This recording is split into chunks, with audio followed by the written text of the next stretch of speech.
మరి అటు పీవీకేఎస్ versus RCB match అయితే అయిపోయింది. పంజాబ్ ఇప్పుడు ఈ ఓటమితోని వాళ్ళు ఈ ఆల్మోస్ట్ ప్లే ఆఫ్స్ డౌటే వాళ్ళకు. ఆర్‌సీబీ అయితే ఈ విన్‌తోని మస్ట్ హ్యాపీ. వాళ్ళు ఇగ టాప్ 2 ఆల్మోస్ట్ పక్కా. సో, మరి ఓవరాల్ ఎట్లా ఏం జరిగిందో మాట్లాడుకునే ప్రయత్నం చేద్దాం. అక్కడ మీకు మ్యాచ్ అప్పుడు మీకు టాస్ అప్పుడు అక్కడ రజత్ పటిదార్ రాలే. కొంచెం సర్ప్రైజ్ అనిపించింది. తనకు ఇంజ్యూరీ కావచ్చు అనుకున్నా. సో, అక్కడ మీకు జితేష్ శర్మ వచ్చిండు.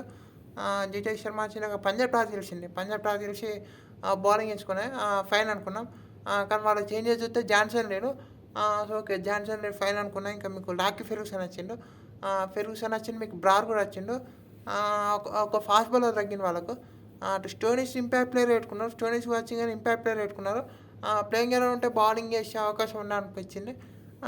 సో, ఇంకా మళ్ళీ ఆర్‌సీబీ టీమ్ అయితే అక్కడ వీళ్ళు షెఫర్డ్‌ని తెచ్చుకున్నారు డఫీ ప్లేస్‌లో. సో, అక్కడ శ్రేయస్ శర్మ వచ్చిండు. సో, టీమ్ టీమ్ మరి ఓకే. మంచి స్టార్ట్ చూడాలి మరి ఎట్టుంటదో అనుకున్నాం. ఇగ అక్కడ పంజాబ్ బౌలింగ్ ఏసింది. ఆర్‌సీబీ ఇగ మీకు మంచి స్టార్ట్ వచ్చిందని చెప్పాలా. అక్కడ బెతిల్ టక్కున ఔట్ అయ్యిండు మళ్ళా. బెతిల్ ఔట్ అయినా మీకు రన్స్ వచ్చినాయి. పడికల్ బాగా ఆడిండని చెప్పాలి. హర్ప్రీత్ బారు మీకు శ్రేయస్ అయ్యర్ కెప్టెన్సీ నాకు ముగ్గురు 3 ఓవర్‌లో ఫస్ట్ 4 డిఫరెంట్ బౌలర్స్ వేపించిండు. ఫస్ట్ ఓవర్ మీకు అక్కడ హర్షదీప్ సింగ్ కొంచెం బాగా వేసిండు. సెకండ్ ఓవర్ అక్కడ మీకు రన్స్‌కెళ్ళిండు. ఉమర్ రన్స్‌కెళ్ళిండు. థర్డ్ ఓవర్ మళ్ళీ బ్రార్‌కి ఇచ్చిండు. సో, మళ్ళీ ఫోర్త్ ఓవర్ అన్న అటు హర్షదీప్ ఖాన్ ఇస్తారంటే అటు కూడా ఇయ్యలే. సో, మరి అటు ఫెర్గుసన్ కొన్ని రన్స్‌కెళ్ళిండు. తన పేస్‌కి బాల్ ఆడతాను అక్కడ మీకు.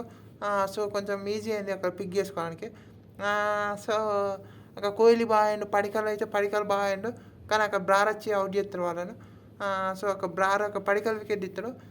బ్రార్ బాగా బౌలింగ్ చేస్తాడు. కానీ చాహల్‌కైతే హాఫ్ డే ఫస్ట్ ఓవర్‌లోనే మీకు చాలా రన్స్ ఇస్తాడు. ఒక నో బాల్ కూడా ఇస్తాడు. ఓవర్‌లో 20 రన్స్ దాకా వస్తాయి. సో, అక్కడ చాలా ఆ తర్వాత కొంచెం బాగా బౌలింగ్ చేసినా మీకు మళ్ళా ఫాస్ట్ బౌలర్స్ వచ్చి మూవ్‌మెంట్ ఏస్తారు.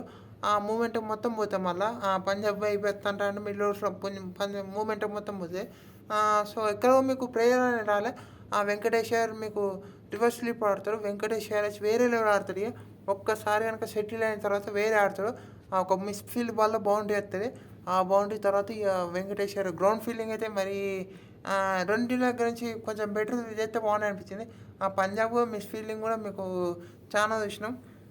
సో, ఒక ఫీల్డింగ్ దగ్గర నుంచి బెటర్ ఎఫెక్ట్ పెడితే బాగుండని అనిపించింది.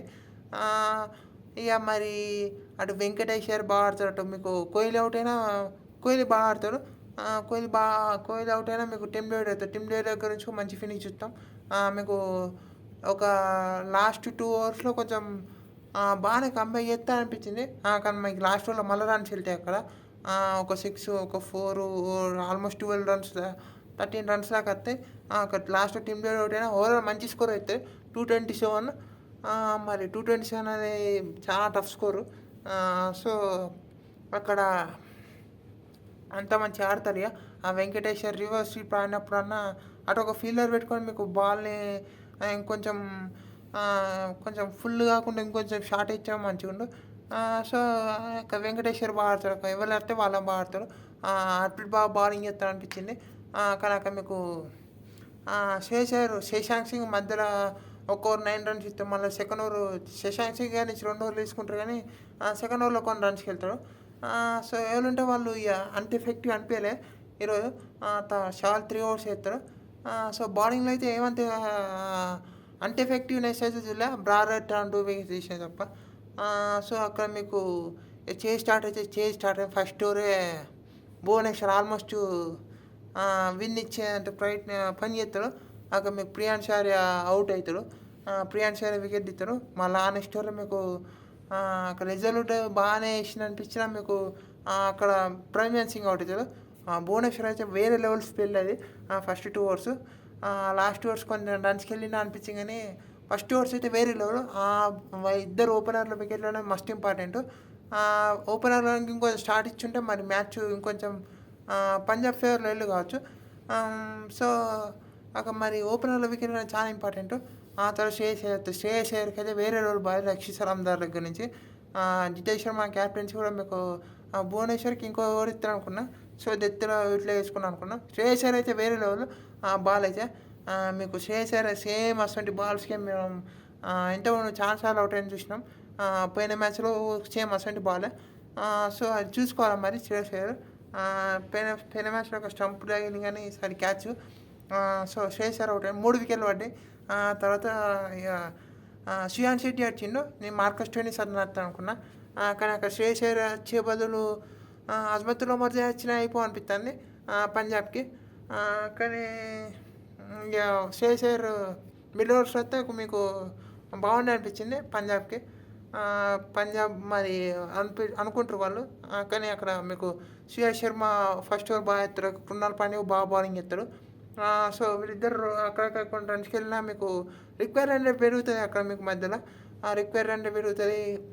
సో, ఎక్కడో మూమెంట్ అనే షిఫ్ట్ రాదు. కానీ ఒక్కసారి అక్కడ మీకు శ్రేయాన్ శెట్టి ఒక ఓవర్ బాగా ఆడతాడు. శ్రేయాన్ శెట్టి ఒక ఓవర్ బాగా ఆడతాడని చెప్పాలి. మంచిగా ఆడతాడు అక్కడ. శ్రేయాన్ శెట్టి అక్కడ బాగా ఆడిన తర్వాత మీకు మార్కస్ స్టోయినిస్ కూడా మంచిగా ఆడతారు. వీళ్ళిద్దరు మూమెంట్ షిఫ్ట్ చేసే ప్రయత్నం చేస్తారు. అక్కడ మీకు భువనేశ్వర్ ఓవర్లో కూడా రన్స్ వెళ్తాయి. అక్కడ మీకు షెఫర్డ్ వచ్చి ఒక వికెట్ ఇస్తాడు. షెఫర్డ్ ఒక ఓవర్ తన హెల్ప్ చేసినని చెప్పాలి. మధ్యలో ముందే తీసుకొచ్చి 7th ఓవర్ తీసుకొస్తాడు. అక్కడ షెఫర్డ్ కూడా కీలకమైన వికెట్ ఇస్తాడు. ఆ ఓవర్ వల్ల మీకు స్పిన్నర్‌కి లాస్ట్ 4 ఓవర్స్ ఇట్లా వేసుకునే అవసరం రాలేదు అక్కడ. సో, అది కూడా వెరీ ఇంపార్టెంట్ మూవ్ లెక్క అనిపించింది. సో, స్టోయినిస్ వీళ్ళిద్దరూ శశాంక్ సింగ్ బాగా ఆడతారు. సో, శ్రేయాన్ శెట్టి అవుట్ అయిన తర్వాత కూడా మీకు శశాంక్ సింగ్ వచ్చి వేరే లెవెల్ ఆడతారు. ఒక్కసారిగా మస్తు మంచి మూమెంటే వస్తాయి అక్కడ పంజాబ్‌కి. పంజాబ్ మంచి మూమెంట్ వస్తే గేమ్‌లో ఉన్నారనిపిస్తుంది ఇంకా. కానీ అక్కడ టైమ్ అవుట్ తర్వాత మీకు స్టోయినిస్ ఫస్ట్ బాలే ఎక్స్పెక్ట్ చేసి ఉండవు ఫుల్ టాస్ వస్తాడని. ఫుల్ టాస్ అస్సలు ఎక్స్పెక్ట్ చేసి ఉండరు. సో, అక్కడ మీకు ఫుల్ టాస్ వస్తే అంపైర్స్ కాలేదు. ఫస్ట్ లుక్ అలా అవుటే అనిపించింది. అవుట్ సైడ్ ఆఫ్ స్టంప్ కూడా జరుగుతుంది ఎక్కువ స్టోయినిస్. అక్కడ స్టోయినిస్ అవుట్ కాకుండా మీకు పంజాబ్‌కి ఇంకా గేమ్ ఉండు కావచ్చు. ఇంకా మంచి ఇంట్రెస్టింగ్ ఉండు కావచ్చు. అక్కడ స్టోయినిస్ అవుట్ అయిన తర్వాత మీకు ఉమర్జా వస్తారు. ఉమర్జా వచ్చిన తర్వాత బాగా బౌలింగ్ చేస్తారు. మీకు భువనేశ్వర్ రన్స్‌కి వెళ్ళిన లాస్ట్ ఓవర్స్లో మీకు ఒక రక్షిత్ సలాం దగ్గర నుంచి మంచి ఓవర్ చూస్తాం. రక్షిత్ సలాం దగ్గర మంచి బౌలింగ్ చూస్తాం అక్కడ మీకు.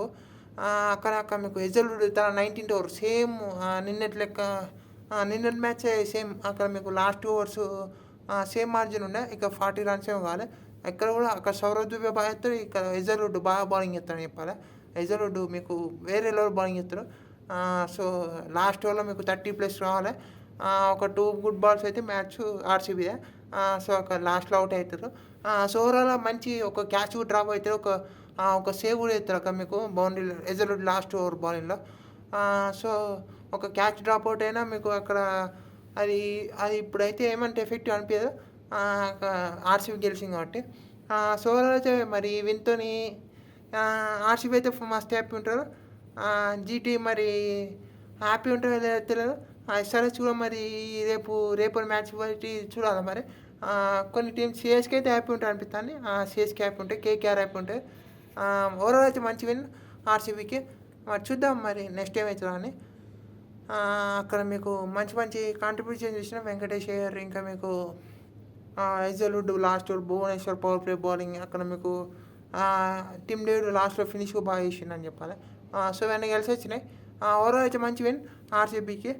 చూద్దాం మరి ఏమవుతుందో. అంటే వీడియోలో థ్యాంక్ యూ ఫర్ వాచింగ్.